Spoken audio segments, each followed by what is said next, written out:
2024 के लोकसभा चुनाव में 80 की 80 लोकसभा सीटें जीतने वाले हैं। सपा को समाजवादी पार्टी बनाने वाले हैं। कांग्रेस की यात्रा जैसे जैसे एक राज्य से दूसरे राज्य में जा रही है, वैसे वैसे कांग्रेस की भारत जोड़ो न्याय यात्रा कांग्रेस को समाप्त करने की यात्रा बनकर के वो आगे बढ़ रही है। इसलिए बसपा का कहीं कुछ अता पता नहीं है। बाकी सब जो इंडी भिंडी गठबंधन बनाए तो वो सब हवा में उड़ गया।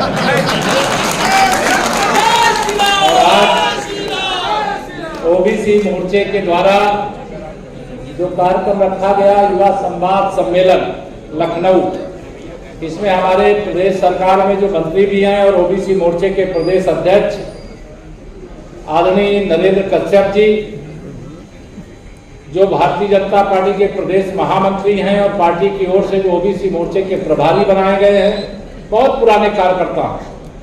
आजकल अयोध्या धाम में प्रदेश और देश भर से आने वाले राम भक्तों की सेवा में लगे हुए। ऐसे हमारे श्री राम प्रताप चौहान जी हमारे विधान परिषद में जो सदस्य भी हैं और ओबीसी मोर्चे के प्रदेश के महामंत्री हैं और बहुत सक्रिय रहते हैं। ऐसे श्री रामचंद्र प्रधान जी हमारे बहुत अच्छे मित्र हैं, लगातार ओबीसी मोर्चे का काम देख रहे हैं। प्रदेश के दूसरे महामंत्री श्री विनोद यादव जी और प्रदेश के हमारे जो युवा संवाद अभियान इसके जो सह संयोजक हैं ऋषि चौरसिया जी, श्रीमान शिवनायक धर्मा जी, श्रीमान संजय भाई पटेल जी, श्री विजय गुप्ता जी, श्री नीरज गुप्ता जी, श्री रमाशंकर राजपूत जी, दिनेश यादव जी, अनिल वर्मा जी, गणेश वर्मा जी, मुकेश गुप्ता जी, ज्योति सोनी जी, पूरनलाल लोधी जी और सब यहाँ बहुत सारे वरिष्ठ लोग हैं। क्योंकि मुझे कुछ देर में यहाँ से जब कार्यक्रम समाप्त होगा उसके बाद दिल्ली भी जाना है, इसलिए मैं लंबी बातें नहीं करूंगा। सबसे पहले तो मैं अपने देश के प्रधानमंत्री जी का हार्दिक धन्यवाद करता हूं, आभार प्रकट करता हूं कि उन्होंने एक ऐसे समाज सेवी जिन्हें जननायक कर्पूरी ठाकुर कहा जाता है, सबसे पहले उन्होंने 2024 में उन्हें भारत रत्न देने का काम किया। लेकिन ये घोषणा 23 तारीख की है। 22 तारीख को 5 शताब्दी के बाद भगवान श्री राम लला को उनके जन्म स्थान पर ये 56 इंच के सीने वाले का दम था जो राम लला का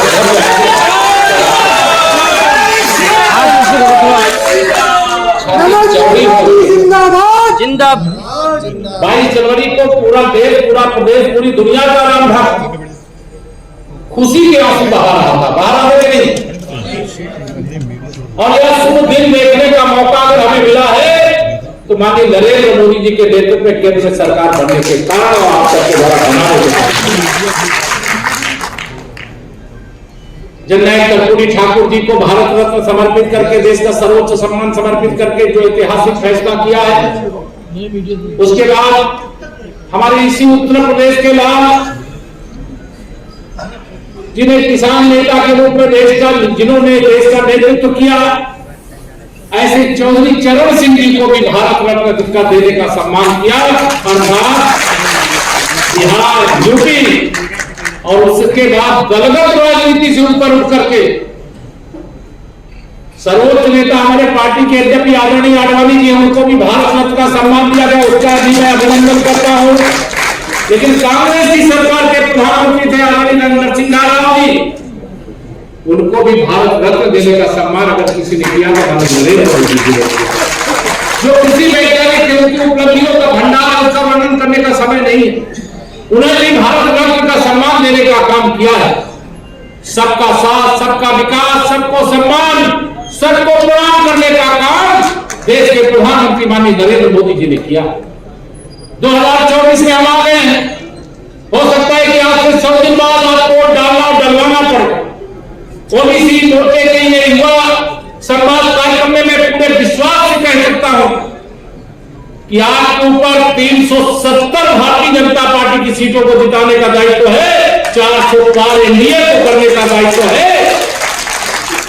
तो भाई जब ये कहते कि दायित्व है हमारे ऊपर, तो हम ये भी कहते हैं कि दम भी है हमारे अंदर,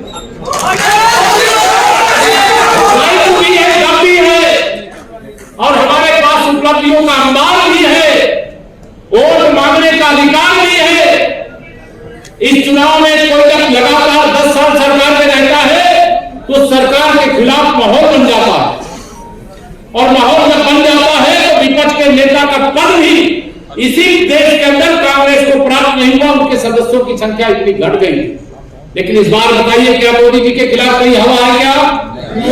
जोर से बोलो, कहीं हवा है क्या? एक तरफा आंधी है कि सुनामी है? आंधी और सुनामी, जब दिन रात कोई गरीब मां बाप का बेटा, ओबीसी वो समाज से आने वाला बेटा, जिसको देश की पीड़ा मालूम थी, समाज की पीड़ा मालूम थी, पिछड़ों की, चाहे अनुसूचित जाति की, चाहे जनजाति की, चाहे सामान्य वर्ग की, सबकी पीड़ा को अपनी पीड़ा मान करके जिसने देश की सेवा में अपना एक एक पल समर्पित कर दिया, ऐसे व्यक्ति के हाथ में जब देश की बात आती है तो क्या परिवर्तन होता है?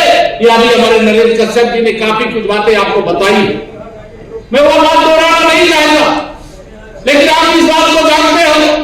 आज मैं यहां पर खड़े होकर के जब बोल रहा हूं, कल राज्यसभा के चुनाव के लिए उत्तर प्रदेश से भारतीय जनता पार्टी के कोटे से 7 सांसद की सूची आई है, उसमें 4 पिछड़े वर्ग के हैं, 4 सामान्य वर्ग के हैं। ये है भारतीय जनता पार्टी। आज भारतीय जनता पार्टी की सरकार में, चाहे देश की सरकार हो, चाहे प्रदेश की सरकार हो, मैं डेटा देख रहा था पूरा, और उसके अंतर्गत जिस प्रकार से देश की सरकार में ओबीसी को हिस्सेदारी दी गई, जिस प्रकार से प्रदेश की सरकार में हिस्सेदारी दी गई, अभी मैं आंकड़े जब देख रहा हूं, केंद्र सरकार में 27 ओबीसी से आने वाले माननीय नरेंद्र मोदी जी के मंत्रिमंडल के सदस्य हैं, 27। इसी प्रकार से 35% होता है, उनके मंत्री परिषद का 35% है। दूसरा, अगर यूपी की मैं बात करूं तो यूपी सरकार के मंत्री परिषद में 22 मंत्री ओबीसी समाज से आते हैं, जो 41% होता है। और सबका साथ सबका विकास किया, कोई एक जाति बिरादरी का भरमार नहीं है। ये नहीं कि किसी जाति की संख्या कम है या किसी जाति की ज्यादा है, किसी को छोड़ दो, किसी को भूल जाओ, न ये किया है न ये ऐसा करेंगे। आज सामाजिक समीकरण का शानदार गुलदस्ता अगर किसी के पास है तो भारतीय जनता पार्टी के पास है। सरकार के अंदर देखिए तो, संगठन के अंदर देखिए तो, चारों तरफ एक अलग प्रकार का बदलाव आया है, और ये बदलाव की ही ताकत है कि 2024 में हम 80 की 80 सीटें जीतने का दावा करते हैं। और अगर देश के प्रधानमंत्री माननीय नरेंद्र मोदी जी ने कहा है कि भारतीय जनता पार्टी 370 और भारतीय जनता पार्टी का गठबंधन 400 पार करेगा, तो इसको लेकर के किसी को संशय नहीं होना चाहिए। पूरी ताकत के साथ हमें मैदान में डाला है। इस बार हम उत्तर भी जीत रहे हैं, दक्षिण भी जीत रहे हैं, हम पूरब भी जीत रहे हैं, हम पश्चिम भी जीत रहे हैं।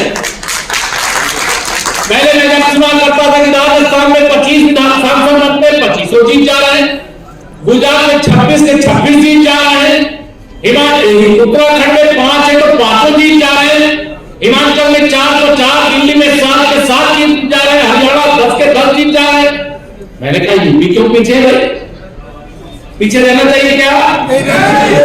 इस बार यूपी को भी 80 की 80 सीटें जिताने का संकल्प लेकर के जाना मेरे युवा साथियों। प्रधानमंत्री जी ने संकल्प लिया है, कहा है 2047 तक विकसित भारत बनाना है। बनाना है नहीं बनाना?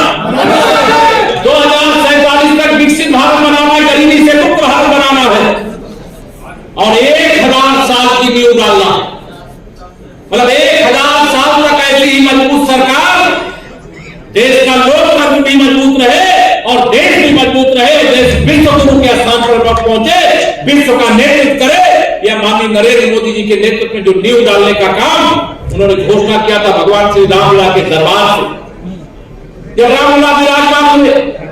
और मैं आप सब लोगों से लंबी बातें न करके इतना ही लेना चाहता हूं और मैं हर बार ये नारा लगाता हूं 100 में 60% वोट हमारा है, 40% वोटों में बंटवारा है, बंटवारे में भी हमारा,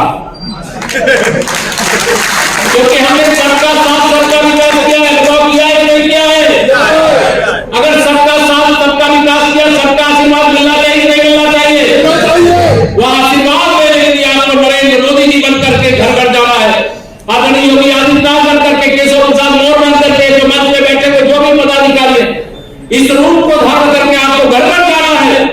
भारी मतदान होना चाहिए, युवा हो, पहली बार वोट डालने वाले मतदाताओं की संख्या भी इस बार बहुत बड़ी संख्या है। सब माननीय नरेंद्र मोदी जी के नेतृत्व में देश को आगे बढ़ते हुए देखना चाहते, भ्रष्टाचार मुक्त भारत चाहते, और ये भ्रष्टाचार से मुक्त भारत बनाने का काम भारतीय जनता पार्टी ही करती है।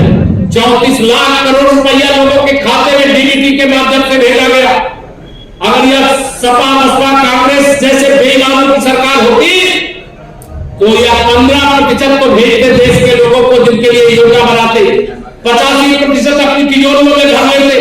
आज जब तिजोरी से जब पैसा निकालने के लिए भ्रष्टाचारियों के खिलाफ जांच चल रही है तो त्राही कर रहे हैं, कह रहे क्यों जांच चल रही है, क्यों भ्रष्टाचार किया? देश के प्रधानमंत्री जी ने संसद में खड़े होकर के कहा है, जब तक देश के गरीबों के साथ, देशवासियों के साथ जो बेईमानी किया है, एक पाई नहीं वसूल होगा, तब तक छोड़ूंगा नहीं। और ये कहने का बात उसी में होता है जो कहता है न खाऊंगा न खाने दूंगा, और जिसने खाया है बढ़िया फाड़ करके भी निकालूंगा और गरीबों की भलाई के लिए समर्पित करने का काम करूंगा। यह मोदी जी ही कर सकते हैं, 56 दिन के सीधे वाला ही कर सकता है। देश की रक्षा करने का काम, अनुच्छेद 370 को समाप्त करने का काम, रामलला का भव्य मंदिर, रामलला की प्राण प्रतिष्ठा करने का काम, 4 करोड़ गरीबों को घर बनाने का काम, 52 करोड़ से अधिक गरीबों का खाता खोलने का काम, 10 करोड़ से अधिक लोगों को गैस का कनेक्शन देने का काम, 80 करोड़ लोगों को प्रधानमंत्री गरीब कल्याण योजना का राशन देने का काम, 60 करोड़ों को इलाज की सुविधा 5 लाख साल में देने का काम, ऐसे अनेक विषय हैं। और हर वाली कई चीजें हो सकता है आप में से कोई ऐसा हो जिनको लगे कि अभी ये काम नहीं हुआ, अरे ये मोदी जी ही करेंगे, मोदी है तो मुमकिन है जी। और दूसरा आएगा तो जो कभी ओबीसी की बात नहीं करते थे, आज ओबीसी की माला जपने के लिए विवश हो गए। जो परिवारवाद की राजनीति करते थे वो पीढ़ी की बात कर रहे हैं। इस बार उसका परिपीढ़ी तो छोड़िए, वो परिवार ही इस बार संसद का पूरा दिख पावे, ऐसा लक्ष्य लेकर के आपको काम करना है। गरीबी से उत्तर प्रदेश की नींव भी पड़ गई है माननीय प्रधानमंत्री जी के मार्गदर्शन में। मैं आप सभी युवा साथियों से आह्वान करता हूं, आप जो राजनीति के अंदर नेतृत्व कर रहे हैं, आप विश्वास रखिएगा आने वाले समय में यह नेतृत्व आप सभी युवाओं के हाथ में होने वाला है। हमें अंधकार में भारत नहीं चाहिए, उसका भविष्य नहीं चाहिए, हमें उज्जवल भारत चाहिए, स्वच्छ भारत चाहिए, भ्रष्टाचार से मुक्त भारत चाहिए, गरीबी से मुक्त भारत चाहिए। देश की आज 5वीं अर्थव्यवस्था, 3री अर्थव्यवस्था तीसरे कार्यकाल में, और विकसित भारत 2047 तक जो बनाने का लक्ष्य लिया है, कोई भी देश में गरीब नहीं रहेगा, ये मोदी जी का वादा है, मोदी जी की गारंटी। तो लाइनें बोल करके अपनी बात खत्म कर दूंगा। मैं कहा करता हूं, कई जगह कहा, शायद आप में से कोई सुना हो कि विश्वास करो तुम मोदी पर, यह नवयुग का निर्माता है, ऐसा नेता इस धरती पर एक बार ही आता है।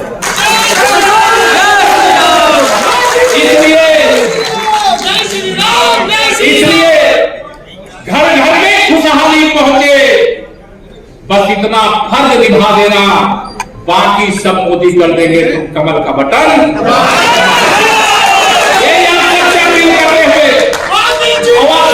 लोकसभा सीटें जीतने के लिए मैदान में कूद पड़ो। जब तक लोकसभा का परिणाम नहीं आ जाएगा तब तक विश्राम नहीं लेते। भगवान राम के भक्त और हनुमान जी का राम काज की नहीं बिना